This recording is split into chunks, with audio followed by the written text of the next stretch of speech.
You've really opened my eyes about motivational interviewing. Now, how is motivational interviewing going to help? Well, have you ever in your own practice, Mehul, felt like you were trying to help somebody, but ultimately it felt like in a wrestling match, arm wrestling with a client, instead of helping them? Happens all the time. Happens all the time. Well, MI moves what often feels like a wrestling match to more of a dance. Sometimes you lead, sometimes you follow. In fact, let's try something real quick. Can we stand up just for a minute? Sure. Let's do it. Mehul, if you would just stand in front of me with your feet together. Okay, feet are together. And hands up. I didn't do it. Well, you surrendered already. That's right. All right, I'm going to lean in a little bit here. Okay. Maybe a little bit more. Do I lean in? Whatever comes natural for you. Okay, all right, because if I don't, I'm going to fall. Yeah, now you're leaning. So, what is this like for you so far? This is tense and uncomfortable and weird. And how about now? What are you doing? Even worse. Yeah? And what do you find yourself doing? Pushing back harder. You're pushing back. And how about your heels? What are your heels doing right now? My heels are dug in. They're dug in. This is resistance. If I take the pressure off a little bit, now what happens? I'm good, I'm relaxed. You're okay? Yeah. We could have a conversation now? Better than we could before. So obviously, this is just an experiential metaphor for what often happens when we're working with a client. We're trying to help, we push our agenda too much, they begin to push back. It's a natural response. I didn't have to direct you very much. I pushed, you pushed. I relaxed, you relaxed. Thank you. Absolutely. So we've talked a bit about the spirit of MI, and it's kind of like the attitude that somebody would have towards a conversation. Yes, that's exactly right. It's the attitude is a great way to say it. It's our approach. It's what we bring to the table. Now, how do you engage veterans in meaningful conversations in this dance that you're talking about? Well, we've got the spirit which helps create that dance, and now we've got to use some very specific techniques in order to help them move toward change. Break it down for us. Okay, we use a mnemonic called OARs. We say it's time to put the oars in the water. And let me run through what each letter stands for. The O stands for open-ended questions. But to describe that, let me start on the other side. Let me talk about closed-ended questions. These kind of questions invite one-word answers. Too many closed-ended questions, in fact, discourages clients from offering information unless specifically asked for it. Closed-ended questions early in the conversation often encourage a passive role by the client, where they sit back and wait for the question, and then they give a one-word or very short answer. We've all felt this way probably before, maybe at a doctor's office. They go through the list and ask lots of questions. We don't offer our entire health history. Instead, we wait for the question and we give a short response, where the doctor may miss a lot of important things, and I certainly don't feel that we're partnering, which is one of the backbones, vertebrae of MI, the spirit of MI. The open-ended questions, by contrast, this gets the client talking.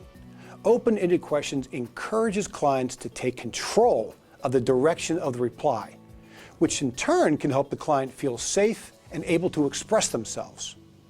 Open-ended questions demonstrates collaboration from the very onset, and clients are more likely to reveal more about themselves and their priorities in life. Could you give us some examples of open-ended questions? Open-ended, well, first, that was an example of an open-ended question. Well, thank you. You bet. You've got this licked already. And they do happen spontaneously, and that's the beautiful thing.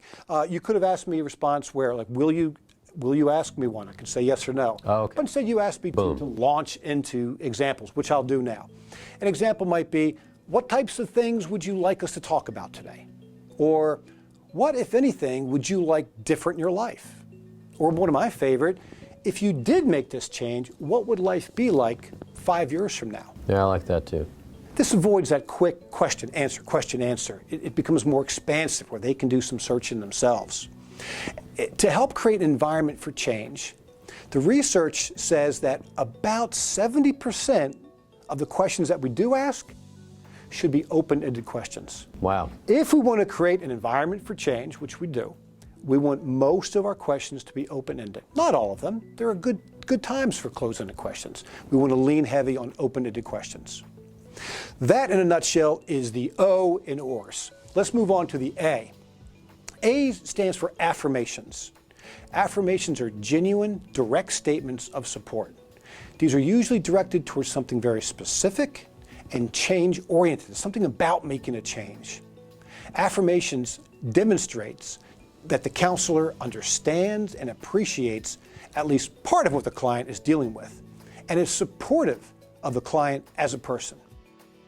Tell me some examples of these affirmations. Yeah, examples I'm not quite getting. think will make it much more clear. So an example might simply be if I say to the client, honesty is important to you.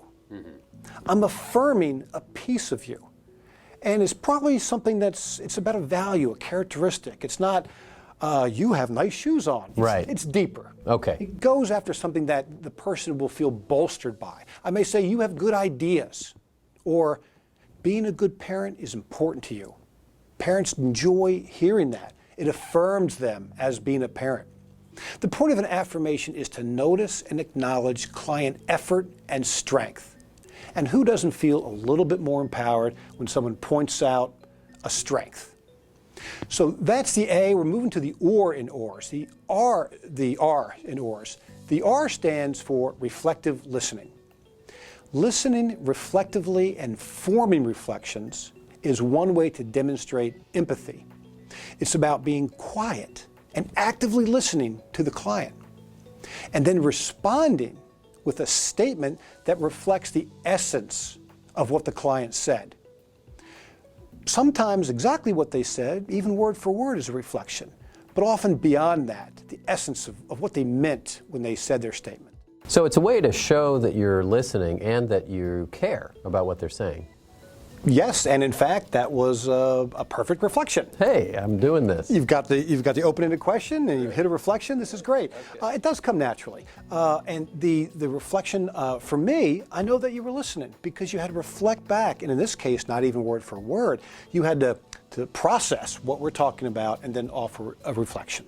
So let me give some other examples that we may hear out there. So a client says, "She's driving me crazy, trying to get me to quit something." A reflection might be, her methods are really bothering you. Or the client says, "I don't have anything to say." A reflection might be, "You're not feeling talkative today." These are simple reflections. There are other kinds of reflections that take a bit more practice to use fluidly. Two examples. Amplified reflections. These amp up or intensify what the client has said. An example, let's go back to one of the same clients there. The client says, "I don't have anything to say." A reflection that's amplified might be something like this. "You're so frustrated with all of this, you've just about given up." Now, the client didn't quite say all that, but maybe I picked up on something, so I'm amplifying the reflection and see where that goes. If I'm wrong, they'll correct me. There's also double-sided reflections. These convey empathy while capturing both sides of ambivalence, both sides of that internal argument.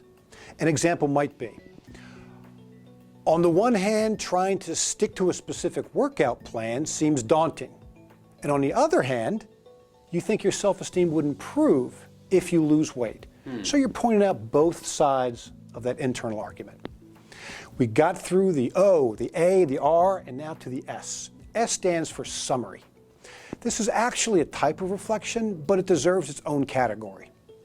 It communicates that you have tracked what the client has been saying and that you have an understanding of the big picture. Summaries provide structure to a conversation so that neither client or the counselor gets too far away from the important issues, the target of change, for example. It links what a client just said to something they said earlier. It provides an opportunity to emphasize certain elements of what the client has said. For example, they may be using what we call change talk, which we'll talk about more, and where they're talking about change. We may want to emphasize that in our summary. So they've said a lot of things. I reach back and I choose what things I want to bring back, like a bouquet of flowers. Here's my summary of what I've heard. And I'm going to probably emphasize language that's about making the change, and probably won't emphasize all the reasons you don't want to quit drinking. Okay. So there is some selection that takes place there. Could you give us an example of a summary like this? Sure. Let me just make one up. If I'm speaking with you, Mehul, let me make sure I've got this right. You care about your children very much. You don't want a chance having social services intervene. Right. You believe you need to change who you hang out with, Okay. but you're not quite sure how to do that yet. What did I miss? So you don't have to answer, we're just making it up, but I want to find out, did I miss something? Get your response to that. Oftentimes they may add a few things, which is good. They may correct your understanding of things. So summaries is also a time to stop and assess and make sure you're getting what they're putting down. I see. Now, even in the spirit of MMI, and if you're using this whole ORS thing to engage the veteran, not everybody is ready to change, and people don't come in ready necessarily. What do you do then? Well, we work with their unreadiness to change. And let's talk more about that under the term ambivalence. We mentioned it earlier, but we need to talk more about ambivalence. Okay. It's so central to change that we fully understand this. Typically, when we make a change, we first go through a rather long period where we feel two ways about the change. We want change on one hand, and on the other hand, we don't want change, or more than likely, we want things the way they were. The status quo represents comfort, familiarity, certain pleasures. The reasons for change need to be stronger than the reasons for staying the same in order to tip the balance for change. This gets back to that double-sided reflection we mentioned just a little bit earlier. On one hand, you want to lose weight, and on the other hand, you find the idea of keeping to a workout plan very stressful. It's two sides of the argument. Or on one hand, you want to receive the medical benefits, but on the other hand, you feel that completing the paperwork may be a waste of time. Two arguments. This is not an uncommon phenomenon, this ambivalence. In fact, we all experience ambivalence about change at some points in our lives. Even day-to-day things like, should I fix the leaky faucet? Should I go back to school? Should I give up on potato chips? Maybe in your own life, Mehul, if you could share, is there something that you flip-flop around, you think about changing, but to this point have not?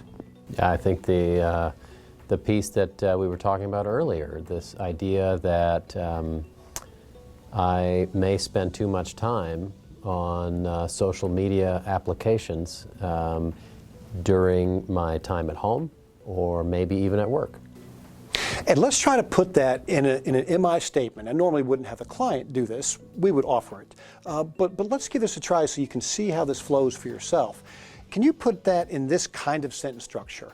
On one hand, I like to use social media because ... But on the other hand, here's reasons why I think I may want to change something. Give it a try. Yeah, let's see. So on the one hand, I like keeping in touch with friends and family who don't live nearby, and I can see what they're up to on social media. On the other hand, if I'm checking these websites or apps on my phone too often, it's taking away from my real life in real time. You just verbalized, Mehul, the two arguments that you have in your mind. Yeah. If you were playing the part of counselor right now, you would have just done a double-sided reflection. On one hand this, on one hand that. So well done, and thank you for that example. So if you, the counselor, argues for one side of an argument with an ambivalent person, that person is likely to defend the other side of the argument. Remember the exercise where we pushed against each other? Right. We want them to argue the reasons for change, not us. As the person defends the status quo, the likelihood for change goes down.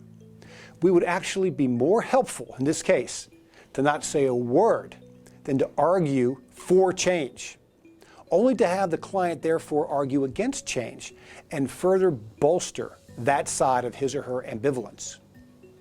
Have the veteran voice the argument for change rather than you, the helper. Now, not trying to convince the person they need to change is at first a difficult shift on the part of the helper. We have to learn to appreciate the ambivalence. It's going to be there anyway. We may as well learn to appreciate it. The side of ambivalence that does not want change or wants to keep things the same is often seen as resistance by the counselor.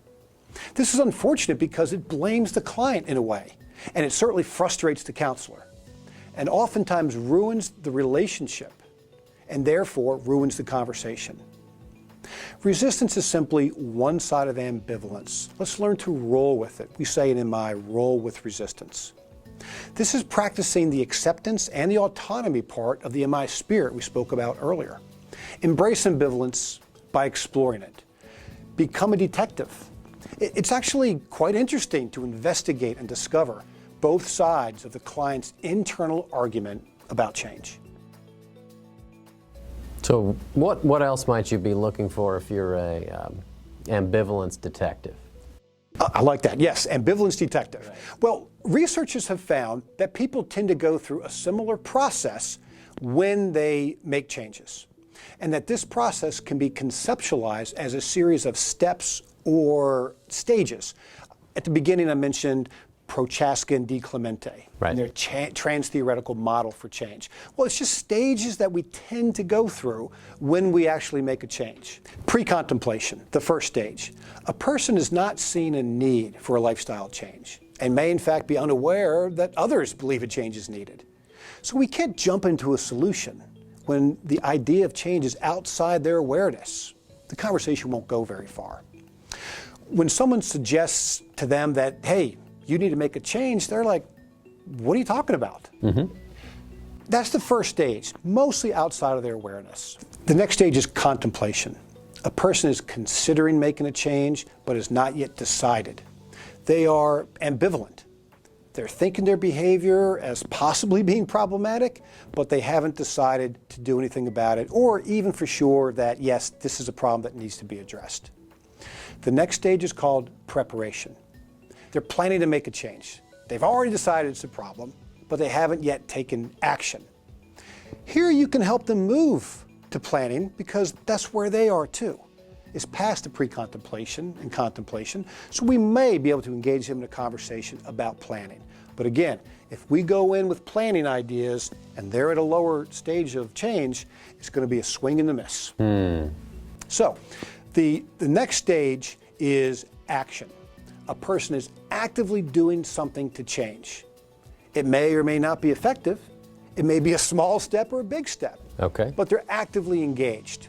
The next is called maintenance. Here, a person is working to maintain the change that they've made, a new lifestyle. They may experience temptations. They may slip or have what we now call a recurrence or relapse. But some sense of permanency is around this context, and they keep moving forward. Okay. So if I change my behavior with social media, and for several months I had cut down and I was being a good boy, and then I have a few days where I start using the apps again too much, that doesn't necessarily mean that I'm a complete failure. It means you're normal. Sorry to tell you. Right. I think we've all experienced this in our own lives, and when we watch friends and people around us go through change, and certainly research backs this up. Change doesn't happen on a straight line. And some would even argue that the relapse or the recurrence is just a natural part of that process. Okay. You take a few steps forward, maybe a couple of back, and hopefully you keep marching in the direction that you want to march, not someone else, but where you want to go with your life. Wow. Okay.